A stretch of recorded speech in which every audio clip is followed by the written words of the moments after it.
இல்லையே.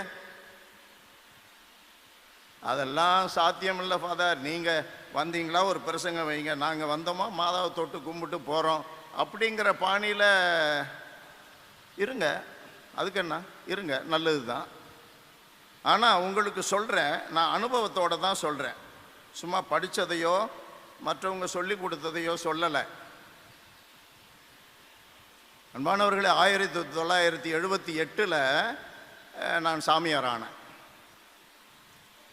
அப்படின்னா என்ன ஆகுது, 48 வருஷம் ஆச்சு. ஞாயிற்றுக்கிழமை, ஒரு ஞாயிற்றுக்கிழமை என்னுடைய மோட்டர் சைக்கிள் எடுத்துக்கிட்டு, அப்போ தான் சாமியார் ஆகி 3 மாதம், மோட்டர் சைக்கிள் எடுத்துகிட்டு பக்கத்து ஊர்களுக்கு போனேன். ஒரு வாரம் ஒரு ஊருக்கு போனேன் ஞாயிற்றுக்கிழமை, அடுத்த நாள் இன்னொரு ஊருக்கு போனேன், அடுத்த நாள் இன்னொரு ஊருக்கு போனேன், 4-5 ஊர் சுற்றினேன். என்னுடைய பெரிய சாமியார்கிட்ட சொல்லிட்டு போனேன்.